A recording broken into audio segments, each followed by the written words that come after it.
जी अस्सलाम वालेकुम। आज हमारा पाइथन का लेक्चर नंबर 3 है। इससे पहले फर्स्ट लेक्चर के अंदर हमने उसका इंट्रोडक्शन देखा था और उसकी बेसिक्स के बारे में कुछ चीज़ें डिस्कस की थी। उसके बाद सेकंड लेक्चर में उसके वेरिएबल के बारे में, उसको असाइन करना, रीअसाइन करना, उसके बारे में डिस्कस किया था। साथ हमने कंडीशनल स्टेटमेंट के बारे में डिस्कस किया था।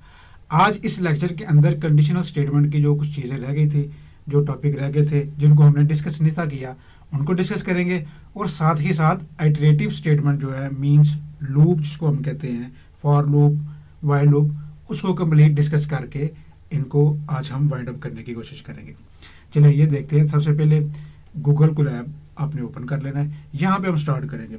एक चीज़ जो कंडीशनल स्टेटमेंट के बारे में पहले हमने डिस्कस नहीं थी की, फॉर एग्जांपल यहाँ पे मैं एक छोटी सी चीज़ दिखाता हूँ आपको। ये वाला कोड है, इसको मैं कॉपी करके लिखता हूँ। कोई भी कंडीशनल स्टेटमेंट आपने लिखनी है, इफ़ की स्टेटमेंट आपको पता है, इफ से स्टार्ट करनी है। ये वेरिएबल है, वेरिएबल का नेम कोई भी आप रख सकते हैं, ठीक है। यहाँ पे स्टेटस रखा है, फॉर एग्जांपल मैं ये रख देता हूँ, टेस्ट करना है इक्वल इक्वल 200, और एंड पे आपको पता है कि कॉलन डालना ज़रूरी है, ठीक है। प्रिंट ओके कर देना है। अब यहाँ पे इसको रन करके मैंने दिखाया था पिछले लेक्चर के अंदर के रन किया तो उसने एरर दे दी थी। एरर क्या दी थी कि वो जो वेरिएबल उसको पहले डिफाइन नहीं किया। डिफाइन करेंगे तो फिर उस बेस पे वो जो कंडीशन है टेस्ट करेगी, इसलिए पहले उसको डिफाइन करना है। फॉर एग्जांपल ए वेरिएबल के अंदर कोई वैल्यू मैं स्टोर करवा लेता हूँ 200, ठीक है। तो अब इसकी वैल्यू 200 है। अब इस कंडीशन में उसको चेक करना है कि ये कंडीशन 200 के इक्वल है, तो प्रिंट ओके कर दे। उसको मैं रन करता हूँ, रन करके इसका रिजल्ट चेक करते हैं हम कि ये क्या चीज़ प्रिंट करके हमें शो करवाता है। तो ये चीज़ें पिछले लेक्चर के अंदर भी डिटेल के साथ हमने डिस्कस की थी। यहाँ पे जो चीज़ बताना मकसूद थी आपको वो ये था कि जो इफ़ की ये वाली तब तक वो रन होता है, बाज़ आती है डिले करता है, ठीक है। ये ओके उसने प्रिंट कर दिया। अब यहाँ पे एक चीज़ मैं जो आपको बताना चाह रहा हूँ आज किसी लेक्चर के अंदर, सेम इसी कोड को मैंने कॉपी किया। कॉपी करने के बाद मैं यहाँ पे करता हूँ कि ब्रैकेट्स डाल देता हूँ, पैरेंथेसिस जिसको हम कहते हैं, ठीक है। अब इसको मैं रन करके देखता हूँ, ठीक है। अब यहाँ पे इस कोड के अंदर मैंने जो, इसको थोड़ा सा मैं जूम आउट कर लेता हूँ, यहाँ पे देखें तो ब्रैकेट नहीं डाली, जिसको पैरेंथेसिस कहते हैं, छोटी ब्रैकेट जिसको कहते हैं, और यहाँ पे मैंने उनका यूज़ किया है पैरेंथेसिस का, ठीक है, छोटी ब्रैकेट जिसको आप कहते हैं। तो यहाँ पे देखो दोनों जगह पे रिजल्ट सेम आया है। तो इसका मतलब क्या है, अगर आप इनको यूज़ करें या ना करें, दोनों कंडीशन में आपको रिजल्ट सेम मिलेगा। ये आप पे डिपेंड करता है कि आप किस तरह से कोड लिखना चाहते हैं। ठीक हो गया, ठीक। यहाँ पे मैंने लिखा भी हुआ है कि जो प्लेस करना है पैरेंथेसिस को around conditions in Python is optional, ठीक है। ये अगर कोई भी आपसे कोई क्वेश्चन पूछे तो आपको पता होना चाहिए कि भाई ये चीज़ ऑप्शनल है, हम यूज़ करना चाहें तो कर सकते हैं, अगर नहीं यूज़ करना चाहते तो नहीं भी कर सकते, ठीक है। ये एल्स के बारे में भी अब ऑलरेडी हमने डिस्कस कर लिया था, थोड़ा सा हम दोबारा देख लेते हैं, ठीक है। यहाँ पे कोड लिख के तो एक चीज़ यहाँ पे बताना मकसूद है जो आपको, कि यहाँ पे आपने देखा कि स्टेटस कोड है, उसको पहले डिफाइन करना है हमने 200, कोई भी वैल्यू जो भी आप लिखना चाहें। तो इफ़ के बाद ये देखें एंड कहाँ पे हो रहा है, कॉलन के साथ, एल्स भी कॉलन के साथ एंड हो रहा है। अब यहाँ पे एक मिस्टेक करके मैंने बताया था पिछले लेक्चर के अंदर के जो मैंने स्पेस इसकी ख़त्म कर दी थी, ठीक है। तो इसका मतलब है कि इन सारी इंटेंशन का ख्याल भी आपने रखना होता है, स्पेसिस का ख्याल आपने पाइथन का कोड लिखते हुए रखना होता है, नहीं तो वो एरर दे देता है, ठीक है। फॉर एग्जाम्पल ये मैंने स्पेसिस ख़त्म कर दी, इसको मैंने रन किया तो ये देखें अभी, ठीक है। अब इसका कोड मैंने रन कर दिया तो उसने मुझे एरर दे दी, ठीक है, एक्सपेक्टेड एट इंटेंडेड ब्लॉक, ठीक है। ये उसने बता दिया। यहाँ पे एक्सप्लेन एरर करेंगे, वो एक्सप्लेन भी कर देगा। यहाँ पे दोबारा जाके मैं उसकी जो कोड है उसको ठीक करता हूँ, ठीक है, प्रॉपर शेप में लेके आता हूँ, दोबारा मैं रन करता हूँ तो ओके का उसने मैसेज शो करवा दिया। अब एल्स के बाद भी आपने कॉलन डालना जरूरी है, ठीक है। इफ़ के बाद भी जब स्टेटमेंट है कॉलन डालना है, और एल्स के बाद भी आपने कॉलन डालना है, ठीक है। ये बात आपकी क्लियर होगी। अब नेक्स्ट हम लूप पे चलते हैं, ठीक है, जो हमारी आइटरेटिव स्टेटमेंट्स हैं। यहाँ पे एक चीज़ और चेक कर लेते हैं, बल्कि हमने जो कंडीशनल स्टेटमेंट के अंदर हमने देखनी है वो आपको मैं बता देता हूँ। लॉजिकल ऑपरेटर जो यूज़ होते हैं, ठीक है, एल्स इफ मैं पिछले लेक्चर के अंदर हम बता चुका हूँ डिटेल के साथ। अब कंडीशनल स्टेटमेंट जो लॉजिकल ऑपरेटर यूज़ होते हैं, जब मल्टीपल कंडीशंस हमने यूज़ करना होती है, ठीक है, उसके अंदर आपने देखना है ये कोड है। फॉर एग्जांपल इसके अंदर क्या करेगा, ये कोड लिखा हुआ है हमारे पास, यहीं पे मैं कोड न्यू करता हूँ, ठीक है। अब इस स्टेटमेंट के अंदर आपने देखना है कि जो स्टेटस का वेरिएबल है उसकी जो वैल्यू पहले डिफाइन करना ज़रूरी है, ठीक है। डिफाइन पहले हम फॉर एग्जांपल कर लेते हैं यहाँ पे, वेरिएबल है उसकी वैल्यू कोई भी रख लेते हैं, फॉर एग्जांपल 200 ही रख लेते हैं। अब ये जो स्टेटस वेरिएबल है इसकी कंडीशन क्या होगी कि पहली कंडीशन तो ये है कि 200 के इक्वल या उससे बड़ा इसकी वैल्यू होनी चाहिए। एंड का मतलब होता है और स्टेटस की वैल्यू 226 से कम या इक्वल होनी चाहिए, ठीक है। ये कंडीशन भी ट्रू होगी और ये कंडीशन भी ट्रू होगी तो ये मैसेज शो होगा नहीं। इसके अलावा एल्स की कंडीशन लगा के कोई और मैसेज शो करवाना चाहते हैं तो करवा देंगे, ठीक है। अब यहाँ पे रन करते हैं फॉर एग्जांपल, तो ये मैसेज क्यों शो करवा दिया कि इस दोनों ये वाली कंडीशन ट्रू है। फॉर एग्जांपल इसकी मैं वैल्यू जो है कुछ चेंज कर देता हूँ। अब मैं रन करता हूँ तो कोई मैसेज शो नहीं करवाया, ठीक है। कोड तो ठीक रन हो गया, इसने ये वाला साइन दे दिया, लेकिन कोई मैसेज शो नहीं करवाया क्योंकि मैंने यहाँ पे एल्स की स्टेटमेंट अभी यूज़ नहीं की हुई। एल्स की स्टेटमेंट यूज़ करवा के मैं कुछ भी शो करवा सकता हूँ। फॉर एग्जाम्पल यहाँ पे एल्स, ठीक है, यहाँ से स्टार्ट करेंगे। एल्स की स्टेटमेंट कोई भी प्रिंट करवाना है तो फॉर एग्जाम्पल उसने खुद ही एक मैसेज शो करवा दिया, ये कर दिया। अब मैं उसको करता हूँ प्रिंट करता हूँ, ठीक है। यहाँ पे उसने एरर दे दी। एरर क्या, आपको पहले भी मैंने बताया था कि एल्स के बाद भी कॉलर लगाना जरूरी है। अब दोबारा से इसको मैं रन करता हूँ तो उसने शो करवा दिया चेक अदर स्टेटस, ठीक है, क्योंकि ये वाली कंडीशन यहाँ पे ट्रू नहीं हो रही। ये लॉजिकल ऑपरेटर्स है हमारे पास। इसके साथ ही लॉजिकल ऑपरेटर की एक मैं और एग्जांपल आपको देता हूँ, तो और कंडीशन यहाँ पे यूज होती है, ठीक है। यहाँ पे इसका कोड मैं आपको दिखा देता हूँ, ये वाला थोड़ा सा मैं जूम कर देता हूँ। इफ स्टेटस 100 के इक्वल और स्टेटस 102 के इक्वल है। और का मतलब होता है कि ये वाली कंडीशन ट्रू हो या ये, इन दोनों में से कोई एक बात भी ठीक है तो ये जो नीचे वाला मैसेज प्रिंट करवा दे। अगर तो कोई बात नहीं ठीक तो फिर वो जो है मैसेज शो ना करवाए, ठीक है। दोनों सूरतों में कोई भी एक कंडीशन ट्रू हो जाए। ये आपने प्रैक्टिस करके फिर मुझे कमेंट में बताना है कि आपका आंसर क्या आता है, ठीक हो गया। अब नेक्स्ट हम देखते हैं नॉट की कंडीशन। नॉट की कंडीशन के अंदर क्या है, इसका कोड भी मैं आपको दिखाता हूँ, ठीक है। इसका कोड लिखते हैं। अब नॉट की कंडीशन के अंदर क्या आता है कि सबसे पहले ये ब्रैकेट्स के अंदर वाली चीज़ें इसको चेक करेगा। ये सेम वैसे ही एंड कंडीशन जो अभी ऊपर हमने डिस्कस की है, इसका पता चल गया आपको। सेम वही कंडीशन चेक करेगा, स्टेटस की वैल्यू 200 से ज़्यादा और इक्वल है या और दूसरी कंडीशन, ये दोनों कंडीशन ट्रू होंगी तो ठीक है। जो रिजल्ट आएगा फिर उसको निगेट कर देगा, नॉट भाई ये वाला रिजल्ट नहीं होना चाहिए।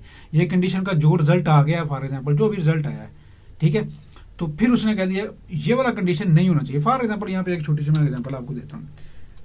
स्टेटस का लिख देते हैं for example sorry equal value 200, ठीक है। अब इसको रन करके देखते हैं, कोई भी मैसेज शो नहीं करवाया, ठीक है। ये कंडीशन तो हमारी ट्रू हो रही है।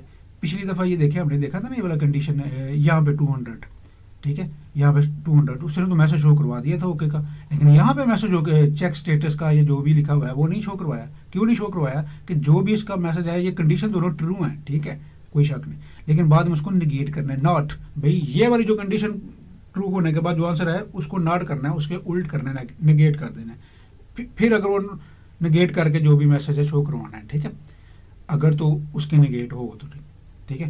तो इस तरह से ये आपने नॉट कंडीशन यूज़ करना चाहिए तो वो कर सकते हैं, ठीक है। आगे आइटरेटिव कंडीशंस हैं लूप वाली, उसको हम चेक करते हैं। लूप को किस तरह से आपने रन करना है, यहाँ पे कंडीशन मैं लगाता हूँ। यहाँ पे है फॉर लूप, ठीक है। पाइथन के अंदर फॉर लूप लिखने के लिए आपने फॉर से स्टार्ट करना है, फॉर कीवर्ड दूसरी लैंग्वेजेस के अंदर भी, ठीक है। फिर उसके बाद एक वेरिएबल लिखना है। यहाँ पे आई वेरिएबल यूज़ किया हुआ है, कोई भी वेरिएबल आप लिख लो, फॉर एग्जांपल आई लिखना है। अभी फॉर एग्जांपल आई ही लिखते हैं। इन ये कीवर्ड आपने यूज़ करना ही करना है इसके अंदर। आगे रेंज का एक फंक्शन लगा देना, ठीक है। ये रेंज का क्या है, एक फंक्शन है, इन रेंज 5। ये 5 तक हमारा प्रिंट किसको कर दे, इस वेरिएबल को। यहाँ पे रन करके इसको देखते हैं हम, 0 से स्टार्ट होगा और 4 तक 1 2 3 4 5 टाइम उसने प्रिंट कर दिया। यहाँ पे अपना वेरिएबल जो मैं इसको ए कर देता हूँ, ठीक है। अब प्रिंट भी मैं ए को करवाता हूँ। अब देखते हैं कि रिजल्ट उसका क्या आता है। फिर भी वही रिजल्ट आया। मीन्स ये वेरिएबल कोई भी आप अपनी मर्जी से रख सकते हैं। और एक बात और आपने यहाँ पे याद रखनी है, फॉर वेरिएबल कोई भी वेरिएबल आप जो मर्जी ले, इन लिखना ही लिखना है, आगे रेंज देनी है, रेंज के अंदर जो भी वैल्यू 5 है इसको आप फॉर एग्जांपल 7 कर दें, 10 कर दें, और एंड पे कॉलन लाजमी लगाना है। कॉलन नहीं लिखेंगे तो वो एरर दे देगा। इस तरह से इफ एल्स कंडीशन के अंदर भी कॉलन लगाना था। अब इसको मैं रन करता हूँ, 0 से लेके 6 तक कर दिया। रेंज के अंदर जो भी हम कंडीशन देंगे ना उसको वो इंक्लूड नहीं करता, एक्सक्लूड कर देता है। ठीक है, 0 से स्टार्ट हो गए तो उस कंडीशन को 7 टाइम करेगा, 0 से स्टार्ट करेगा और 6 तक उसको प्रिंट कर देगा। अब रेंज की एक और एग्जांपल देखते हैं। फॉर एग्जांपल मैं यहाँ पे लिखता हूँ, ठीक है, आप न्यू कोड करते हैं हम, इसके अंदर जाके मैं अब क्या, फॉर आई इन रेंज 0 से स्टार्ट करना है, ये होता है स्टार्ट पॉइंट, ये होता है एंड पॉइंट, और ये होता है इंक्रीमेंट कितना आपने करना चाह रहे हैं। ठीक है, 0 से स्टार्ट हो 5 तक जाए और इंक्रीमेंट करे हर दफ़ा 1 का, और प्रिंट आई वेरिएबल है जो मर्जी लिख ले, एंड पे कॉलन लगाना है। इसको मैं प्रिंट करता हूँ, ये देखो 0 से लेके 4 तक लिख दिया। अब एक चीज़ यहाँ पे है कि 0 से जो स्टार्ट पॉइंट है ना, उसको फॉर लूप इंक्लूड करती है। ठीक है, और जो एंड पॉइंट होता है ना, उसको वो एक्सक्लूड करती है। हमारा जो आउटपुट है उसको वो आउटपुट में इंक्लूड नहीं करती। और ये 1 का इंक्रीमेंट है, यहाँ पे इंक्रीमेंट है, फॉर एग्जांपल इंक्रीमेंट मैं 2 का करता हूँ। ठीक है, 0 से स्टार्ट हो 5 तक जाए, इंक्रीमेंट 2 का करे। अब आउटपुट देखें वो 0 2 4 2 का इंक्रीमेंट कर रहा है। अब यहाँ से स्टार्ट पॉइंट मैं चेंज करता हूँ, फॉर एग्जाम्पल 2 से स्टार्ट हो 5 तक जाए, इंक्रीमेंट करे 1 का ही।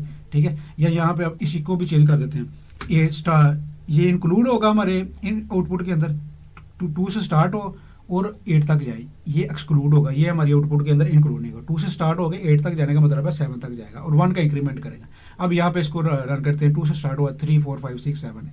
ठीक है, इस तरह से ये आप रेंज के साथ फॉर लूप जो है उसको लिख सकते हैं। आगे फॉर लूप को हमने अगर यूज़ करना है अपने वो लिस्ट के साथ, फिर उसको किस तरह से करेंगे। ठीक है, उसके लिए एक एग्जांपल हम देख लेते हैं। लिस्ट के अंदर भी इसको हम यूज़ कर सकते हैं, फॉर आई इन, आगे जो लिस्ट की जो हमने डाटा टाइप पढ़ी थी पिछले लेक्चर के अंदर, यहाँ पे एक डिफरेंट नेम्स हैं वो लिख दिए। ठीक है, इन ये वाली कंडीशन लगा दी, डिफरेंट नेम्स उसके अंदर लिख दिए। फॉर एग्जांपल यहाँ पे नेम चेंज भी कर सकते हैं, कुछ भी नेम आप लिख लें, तो वेरिएबल इसको प्रिंट करते हैं हम, तो ये उसके रिजल्ट उसने शो करवा दिए। ठीक है, फॉर लूप इसके प्रिंट किसको करना है, इन इस लिस्ट के अंदर जितने भी वेरिएबल है, फॉर एग्जांपल एक को मैं ख़त्म कर देता हूँ, तो फिर उस लिस्ट के अंदर जितने भी वैल्यूज हैं उनको प्रिंट करके हमें शो करवा दे। ठीक हो गया। अब यहाँ पे इसकी एक और एग्जांपल देख लेते हैं। फॉर एग्जांपल ये वाली लिस्ट के अंदर ही, ठीक है, एक वेरिएबल है यहाँ पे कंप्यूटर एसेट का। ठीक है, कोई भी वेरिएबल आप अपनी मर्जी से कुछ भी लिख सकते हैं। ये कंप्यूटर एसेट इस तरह लिखने का मतलब है कि वो रीडेबिलिटी उसकी बढ़ जाती है, पढ़ने वालों को पता चल जाता है कि भाई इसका मकसद क्या है। कंप्यूटर एसेट एक वेरिएबल है, इक्वल अंदर उसके लिस्ट स्टोर की हुई है, ये वाली पूरी। अब फॉर एसेट कोई भी वेरिएबल लिख ले, इन किसमें, इस वेरिएबल के अंदर, इस लिस्ट के अंदर। पहले हमने उसने लिस्ट यहाँ पे लिख दी थी, अब इस लिस्ट को जिस वेरिएबल के अंदर हमने स्टोर कराया उस वेरिएबल को यहाँ पे हमने फॉर लूप के अंदर यूज कर लिया, एंड उसका मैंने कॉलन के साथ किया। अब इस वेरिएबल को प्रिंट करवाएंगे, प्रिंट करवाता हूँ, सेम वही रिजल्ट। ठीक है, यहाँ से उसकी 3 वैल्यू स्टोर करवा देगा। अब इस लिस्ट के अंदर जितनी भी वैल्यू होगी उनको वो स्टोर करवा देगा। ठीक है जी, अब नेक्स्ट चलते हैं। नेक्स्ट हमारा आएगा जी वाइल लूप। वाइल लूप के अंदर क्या होता है, ठीक है, उसकी ये वाइल लूप है। वाइल लूप को यहाँ पे मैं इसको यहाँ पे अगर हम कर दूँ हैश, ये क्या बन जाएगा, कमेंट। ये भी हमने पीछे पढ़ा हुआ था। अब इसको कोड के अंदर इंक्लूड नहीं किया जाएगा, कोड इसको रन नहीं करेगा। ठीक है, एज अ कमेंट उसको लेगा। अब इसके अंदर क्या करना है, सबसे पहले वेरिएबल लेना है और उसकी कोई एक वैल्यू डिफाइन करना है। वेरिएबल i1 कर दिए, यहाँ पे वेरिएबल की वैल्यू कुछ भी आप ले सकते हैं जो आपका दिल करे। 1 ले लिया, वाइल जबकि i लेस देन 5, 5 से जब तक वो छोटा है उसकी वैल्यू प्रिंट आई करता जाए। वाइल को भी आपने एंड किस तरह करना है, कॉलन के साथ। एक चीज़ यहाँ पे आप सीख रहे हैं कि फॉर लूप है वो हो या कंडीशनल स्टेटमेंट आप लिखते हैं, उनको जब एंड करना है अपने एंड के कॉलन लगाना है आपने। यहाँ पे वाइल कंडीशन को एंड किया, मैंने कॉलन लगाया। प्रिंट किसको करना है, इस वेरिएबल आई को। ठीक है, अब यहाँ पे क्या कर दिया, फॉर लूप के अंदर भी हम इंक्रीमेंट लगाते थे।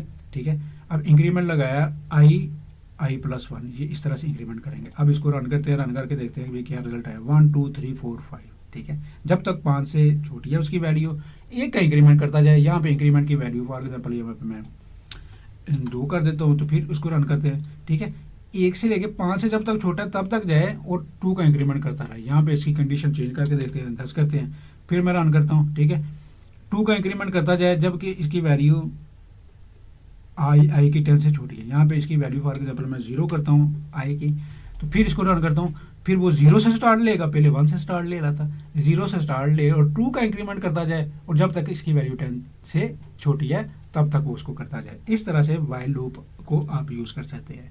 यहाँ पे वाइल लूप और फॉर लूप का भी जो सिंटैक्स हमने पढ़ लिया, वाइल लूप के बारे में भी हमने डिस्कस कर लिया, ठीक है। अब बेसिक जो है आपको फॉर लूप, वाइल लूप और इफ़ एल्स की कंडीशन लगाना पाइथन के अंदर कहीं पे भी लगे होंगे, उनका सिंटैक्स या उनके रिलेटेड किसी भी किस्म का क्वेश्चन आएगा, आप उसको अंडरस्टैंड कर सकेंगे। अब नेक्स्ट लेक्चर के अंदर जो उसके फर्दर टॉपिक्स हैं उनको हम डिस्कस करेंगे।